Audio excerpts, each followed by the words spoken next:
Hi guys and welcome back sa ating channel, and for today's video, ang pag-uusapan natin is all about Scratch programming. So, ito yung isa sa mga videos ko sa mga tutorials ng programming. Mag-i-start tayo sa Scratch dahil ang in-expect ko ang nanonood sa akin ay mga beginners. Okay? So ngayon, ang pag-uusapan natin is all about the Scratch interface. Wala pang coding dito, pero ituturo ko lang sa inyo kung ano yung ginagawa ng each interface dito sa Scratch.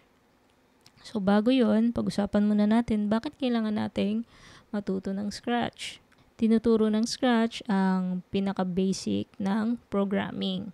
Okay, katulad ng mga if statement, loops, conditions, variables, events, and sequencing.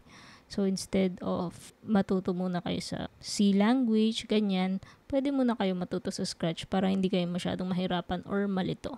So, sa nakikita nyo, medyo visual din siya and beginner-friendly. Hindi siya intimidating, di ba? Nag-encourage din to ng creativity and problem-solving skills.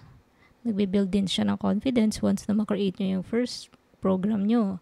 So, mag-create tayo ng isang game para medyo masabi nyo sa sarili nyo na nakapag-create kayo ng isang program.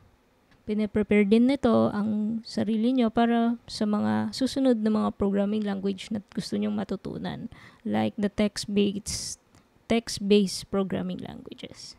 So, ito yung Scratch interface. So, makikita nyo dyan, meron tayo ditong toolbar. Okay? Sa toolbar, nandito lang yung mga options like file and create new, load from your computer kung nakakreate na kayo ng Scratch, and save your project. Pwede rin dito mag-edit, pero hindi muna natin gagamitin yan, okay? Kasi medyo beginner pa lang tayo. Meron din silang tutorial kung medyo mawala kayo.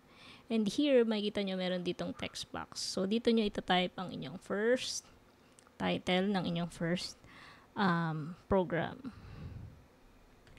First Scratch project, for example. Okay?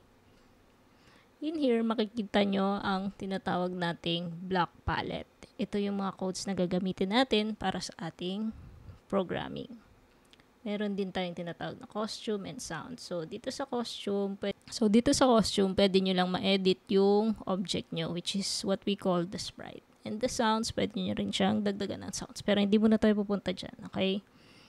Ito yung tinatawag nating coding area or the script area. So, dito tayo mag-move ng mga objects or codes para makakreate ng isang program. So, ito naman yung tinatawag nating stage. Dito naman gagalaw yung ating objects once na makapag-create tayo ng program here sa ating script area. So, meron siyang green flag and red flag. So, yung green flag starts the program, and then the red one stops the program.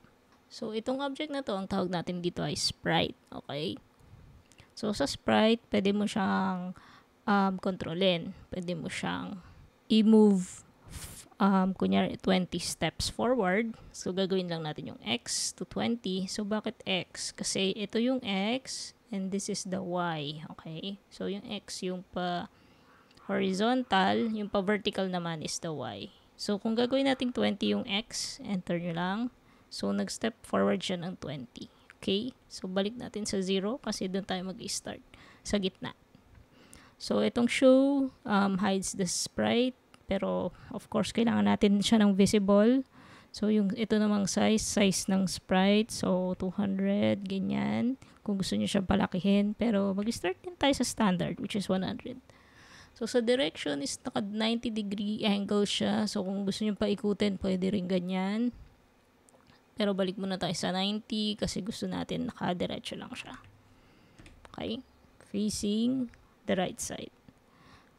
Meron din tayo ditong add. Pwede kasi tayo mag-add ng iba-ibang sprite. Okay, hindi lang si cat, no? Pwede rin baseball kung kailangan natin yun sa program. Next is meron din tayong tinatawag dito na stage.